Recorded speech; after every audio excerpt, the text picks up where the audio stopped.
বিসমিল্লাহির রহমানির রহিম। আসসালামু আলাইকুম শিক্ষার্থী বন্ধুরা, ওয়েলকাম টু এআর টিউটোরিয়াল।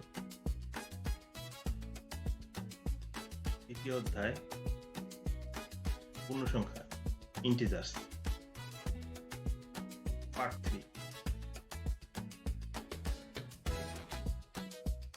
আমরা আজকে প্রথম অংশ থেকে 3.1 অনুশীলনী পূর্ণসংখ্যার মৌলিক ধারণার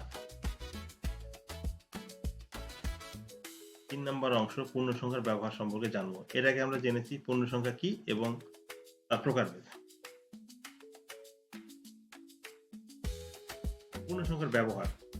পূর্ণসংখ্যা আমাদের দৈনন্দিন জীবনে বিভিন্ন পরিস্থিতি প্রকাশ করতে ব্যবহৃত হয়। যেমন ধনাত্মক সংখ্যা ব্যবহৃত হয় লাভ বা বৃদ্ধি, ঋণাত্মক সংখ্যা ব্যবহৃত হয় হ্রাস বা ক্ষতি। আয় ব্যয়। দেখো বন্ধুরা, আয় ব্যয়তে কিভাবে ধনাত্মক ও ঋণাত্মক সংখ্যা ব্যবহার করা হয়। আয় একটা ধনাত্মক সংখ্যা। আয় বলতে আমরা যদি কখনো কিছু ইনকাম করি সেটাকে আয় বলে, সেটা হবে ধনাত্মক সংখ্যা, কারণ এটি ইনকাম করা মানে টাকাটা আমাদের কাছে আসলো। ব্যয়, ব্যয় মানে খরচ করা, এটা হবে ঋণাত্মক সংখ্যা, কারণ খরচ, তুমি যদি টাকা খরচ করো তাহলে তোমার কাছে টাকাটা চলে গেল অন্য জায়গায়, তোমার কাছে টাকাটা নাই। আয় ও ব্যয় একে অন্যের বিপরীত।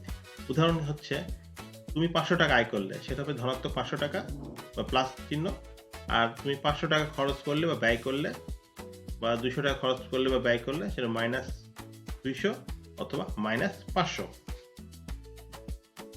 লাভ ক্ষতিতে দেখো পূর্ণসংখ্যা কিভাবে ব্যবহার করা হয়। লাভ হচ্ছে ধনাত্মক পূর্ণ সংখ্যা, ক্ষতি হচ্ছে ঋণাত্মক পূর্ণ সংখ্যা।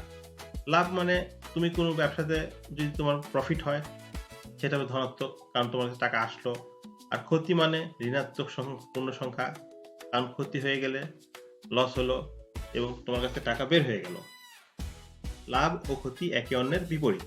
উদাহরণস্বরূপ, 700 টাকা তুমি লাভ করলে সেটা হবে ধনাত্মক প্লাস 700 টাকা, আর 700 টাকা তুমি ক্ষতি করলে বা তোমার ক্ষতি হলো এটা হবে -700 টাকা।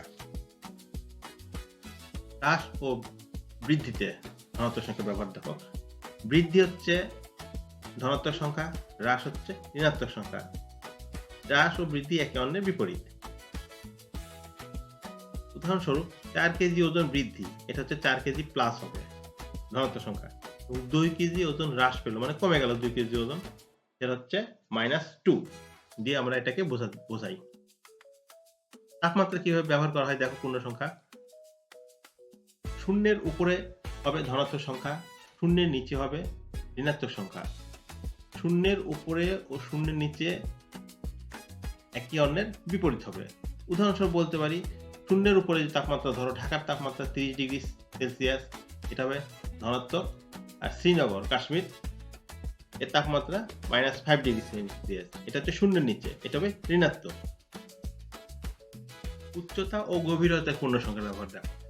সমুদ্র পৃষ্ঠের উপরে হবে ধনাত্মক, সমুদ্র পৃষ্ঠের নিচে হবে ঋণাত্মক। সমুদ্র পৃষ্ঠের উপরে ও সমুদ্র পৃষ্ঠের নিচে একে অন্যের বিপরীত। দেখো, সমুদ্র পৃষ্ঠের উপরে 100 মিটার যদি হয় তাহলে সেটা হবে 100 মিটার ধনাত্মক সংখ্যা, প্লাস চিহ্ন দিয়ে প্রকাশ করা হয়েছে এখানে। সমুদ্র পৃষ্ঠের নিচে বা গভীরে 800 মিটার যদি ধরা হয় তাহলে 800 মিটার ডুবোজাহাজ বা সাবমেরিন, 800 মিটার গভীরে মানে এখানে 800 মিটার নিচে সমুদ্রপৃষ্ঠ থেকে। ব্যাংকিং ও অর্থনীতি খাতে দেখো কিভাবে ব্যবহার করা হয়। তুমি যদি ব্যাংকে টাকা জমা রাখো সেটা তোমার অ্যাকাউন্ট হবে ধনাত্মক, এবং তুমি যদি ব্যাংক ঋণ নাও সেটা হবে তোমার অ্যাকাউন্ট থেকে ঋণাত্মক। তুমি ব্যাংকে 200 টাকা জমা রাখলে তাহলে হবে কি, ব্যাংক জমা 200 টাকা। ব্যাংকে তুমি 700 টাকা জমা রাখলে ব্যাংক জমা 700 টাকা। বিপরীত দিকে তুমি ব্যাংকে যদি 700 টাকা ঋণ নাও ব্যাংক থেকে, -700 টাকা হবে। ব্যাংক থেকে যদি 200 টাকা ঋণ নাও -200 টাকা হবে। সরি বন্ধুরা, এখানে একটা মিস্টেক আছে, সেটা হচ্ছে এখানে +200 টাকা হবে, এখানে 1000 হবে না, এটা তোমরা একটু ঠিক করে নিও। দিক বা ডিরেকশন, দিকে আমরা কিভাবে ব্যবহার করতে পারি। পূর্ণ সংখ্যা কোনো স্থানের অবস্থান বোঝাতে যে দিক ব্যবহার করা হয় তাকে দিক বলে। কোনো স্থানের অবস্থান। ধরো আমি এখন যেখানে দাঁড়ায় আছি বা যেখানে বসে আছি বা তুমি যেখানে দাঁড়ায় আছো সেখানে বসে তার ডানে কোন দিক, বামে কোন দিক, সামনে কোন দিক, পিছনে কোন দিক। এই যে দিক বোঝানো হচ্ছে, এটা হচ্ছে ডিরেকশন এখানে। তো উত্তর দিক, উত্তর, দক্ষিণ, পূর্ব, পশ্চিম। এই ৪ টা দিক আছে আমাদের। তো দিকের বিপরীত কোনটা হবে? উত্তর দিক যদি তুমি ধনাত্মক ধরো, দক্ষিণ দিক ঋণাত্মক ধরতে হবে। দক্ষিণ দিক যদি ধনাত্মক ধরো, উত্তর দিক ঋণাত্মক ধরতে হবে। তার মানে দিকগুলো হচ্ছে একে অন্যের বিপরীত দিক হবে। পূর্ব, পশ্চিম একে অন্যের বিপরীত। এখন নিচে বলে দিয়েছি, একদিকে ধনাত্মক হলে অপর দিকে ঋণাত্মক ধরা হবে। দিক ও পূর্ণসংখ্যার ডান দিক। দেখো, দিকের ডান দিকে যদি ধনাত্মক ধরো, দিকের বাম দিক হবে ঋণাত্মক। উদাহরণস্বরূপ ৩০ মিটার উত্তর দিক, এর বিপরীত কি হবে? ৩০ মিটার দক্ষিণ দিক। সেম ভাবে বাড়ি হতে বাজারের দূরত্ব যদি ৪ কিলোমিটার পূর্ব দিকে হয়, তাহলে এর বিপরীত কি হবে? ৪ কিলোমিটার পশ্চিম। সমতল ভূমির উপরে ও নিচে কিভাবে ব্যবহার করে দেখো। সমতল ভূমিটা কি? সমতল ভূমি হচ্ছে যে ভূমিকে শূন্য স্তর ধরা হয় বা 0 লেভেল। সেটা হচ্ছে সমতল ভূমি। একে শূন্য দ্বারা বোঝানো হয়। উপরে হচ্ছে সমতল ভূমির উপরে হচ্ছে ধনাত্মক, সমতল ভূমির নিচে হচ্ছে ঋণাত্মক। উদাহরণস্বরূপ দেখো, একটি উড়োজাহাজ যদি সমতল ভূমিতে ২০০০ মিটার উপরে হয় তাহলে প্লাস ২০০০ মিটার হবে। আবার সমতল ভূমি থেকে নিচে যদি কোনো কিছু থাকে, ৩ মিটার নিচে যদি হয় ভূমির নিচে, তাহলে সেটা -৩ মিটার দিয়ে বোঝানো হবে। লিফট ও শূন্যতলা। ধরো, লিফটে কিভাবে ব্যবহার করা হয়? শূন্যতলাকে আমরা গ্রাউন্ড ফ্লোর বলি। তো লিফটের ভূমিতলাকে শূন্য ধরা হয়, এটি হচ্ছে মধ্যবিন্দু। লিফটের উপরে উঠলে ধনাত্মক হবে, নিচে গেলে ঋণাত্মক হবে।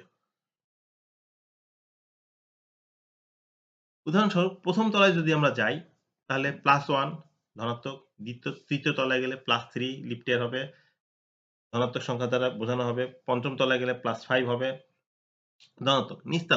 নিচতলাকে আমরা কি বললাম? ঋণাত্মক হিসেবে ধরা হয়। বেসমেন্ট ০ থেকে নিচে আসবে। তাহলে বেসমেন্ট ০ থেকে নিচতলায় গেলে বেসমেন্ট ১ হলে -১ হবে লিফটের, বেসমেন্ট ২ হলে -2 হবে লিফটের। এখানে পূর্ণসংখ্যা মনে রাখার কিছু কি পয়েন্ট আছে। ধনাত্মক হচ্ছে ব্যবহার কিভাবে হবে? বৃদ্ধি, লাভ, ক্ষতি, উপরে, এগুলোতে ধনাত্মক ব্যবহার করা হবে। ঋণাত্মক ব্যবহার কি হবে? হ্রাস, ক্ষতি, নিচে। ০ এর কোনো পরিবর্তন নেই।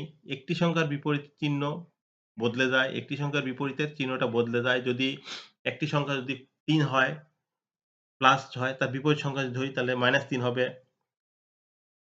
সমতল ভূমি সবসময় 0, উপরে হবে ধনাত্মক, নিচে হবে ঋণাত্মক।